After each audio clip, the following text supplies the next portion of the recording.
Still on the UK-Africa Summit, there was a panel discussion on the agri sector. Panelists explored how technology can help to facilitate a more effective method of production.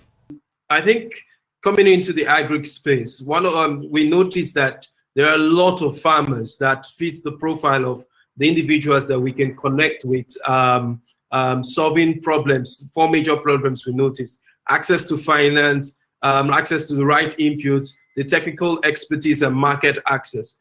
But what we noticed also was that banks were willing to fund. So similar to what Samuel was saying, you had organizations that wanted to fund the farmers, but they just couldn't connect.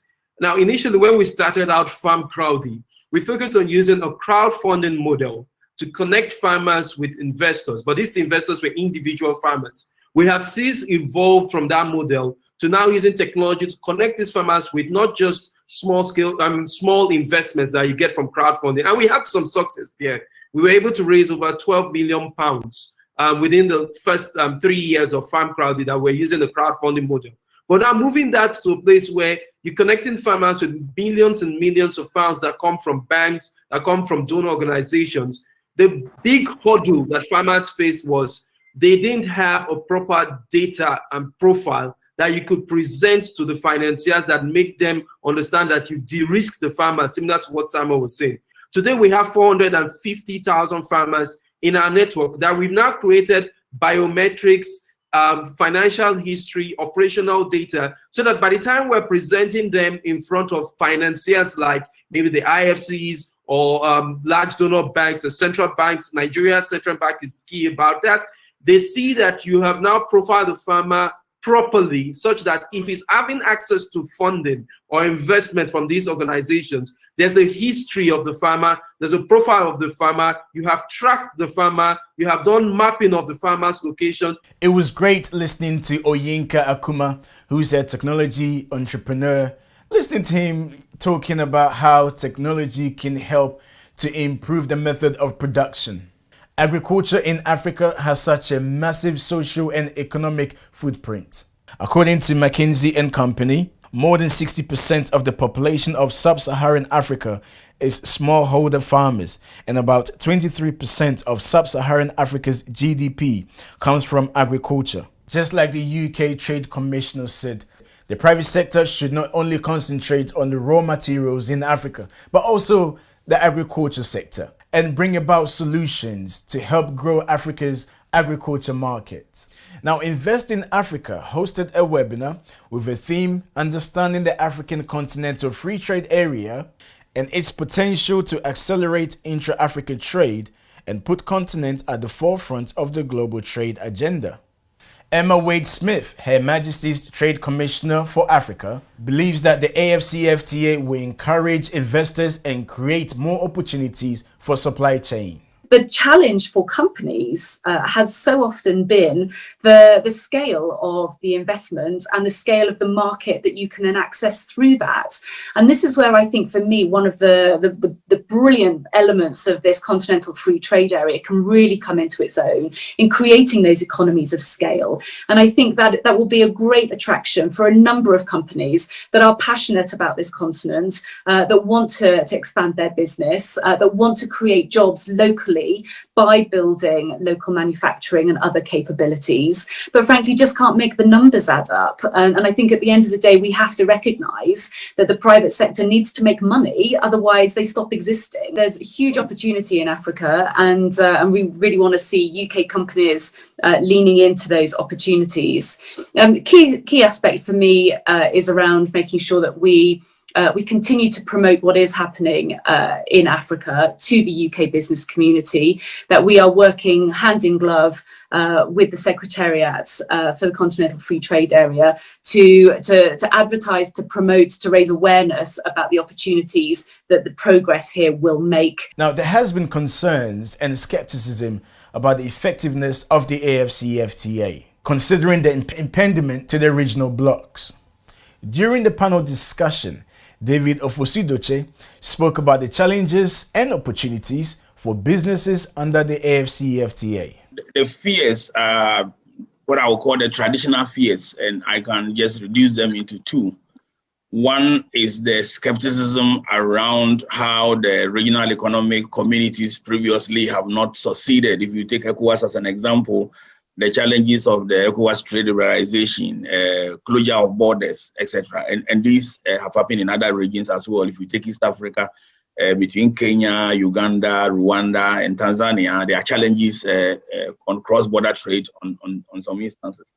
The other one has to do with the physical ability to move goods because of lack of cross-border infrastructure, as well as the non-tariff barriers. So this is one set of category of the fears. The other set of category, which I'll put in the second group, is the famous lack of access to capital and cost of capital in order to be able to take advantage of the opportunity. So these traditional fears do exist.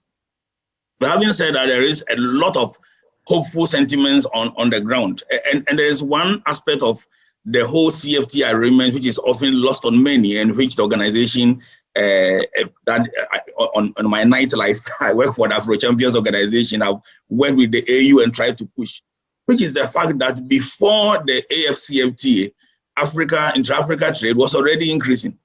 Actually, by 20 years ago, we were around 2% of trade.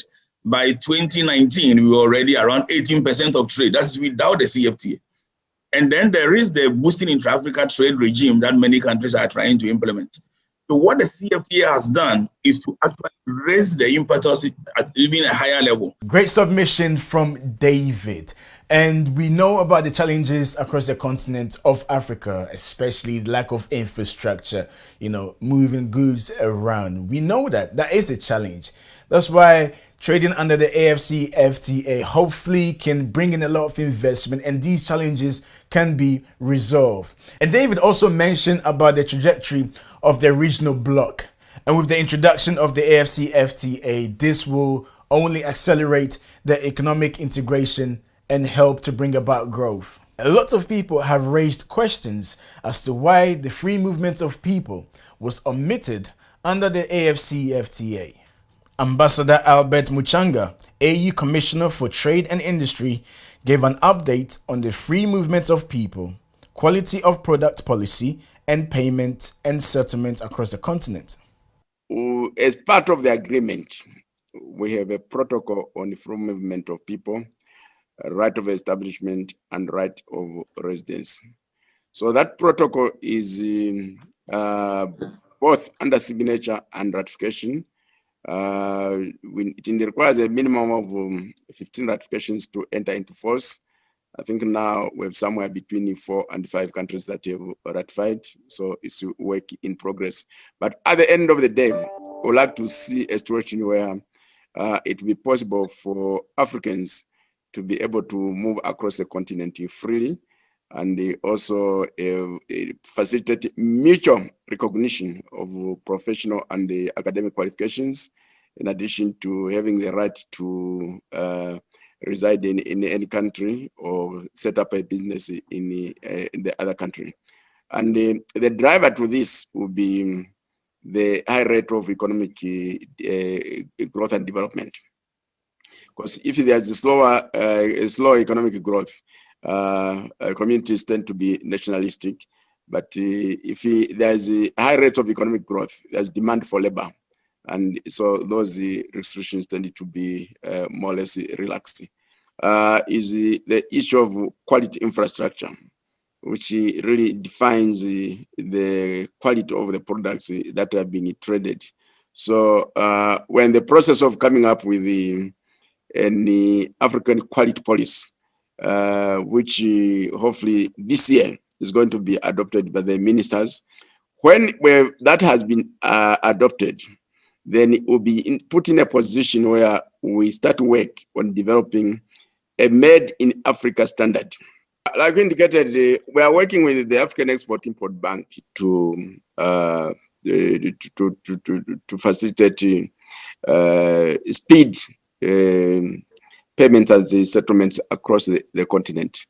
So what has been designed is what is going to be called the Pan-African Payments and the Settlement System, PAPS, as it is called. And the Association of Central Banks and the Ministries of Finance are going to come up with a policy framework or regulatory framework for facilitating payments and settlements across the region. And when right now the work is underway to have a pilot phase in West Africa to see how it works out. And if it's successful, then it's going to be rolled out to the rest of Africa. The idea is to have a situation where there are everyday settlements in local currency. Then at an agreed period of time, that's when they are going to be net settlements in the foreign exchange. And that is going to really greatly facilitate trade across the region. It was great to get some update on the free movement of people from His Excellency Albert Muchanga.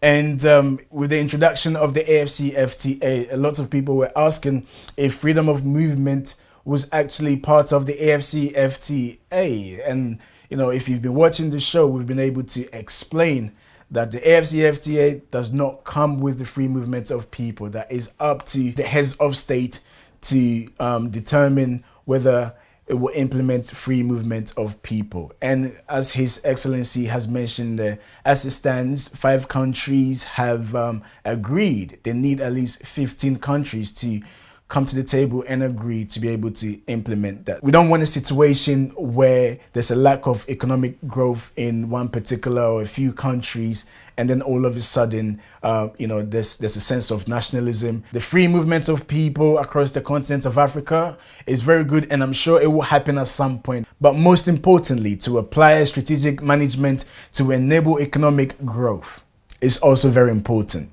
And that brings us to the end of the show. We would like to say a big thank you to the team who put together the UK Africa Summit. Also, Invest in Africa for hosting such a wonderful event. Both events were very insightful. And also educating people on the AfCFTA and the possibilities across the continent of Africa. We'll be back here same time, same place next week. Until then, look after yourself and we'll see you next week.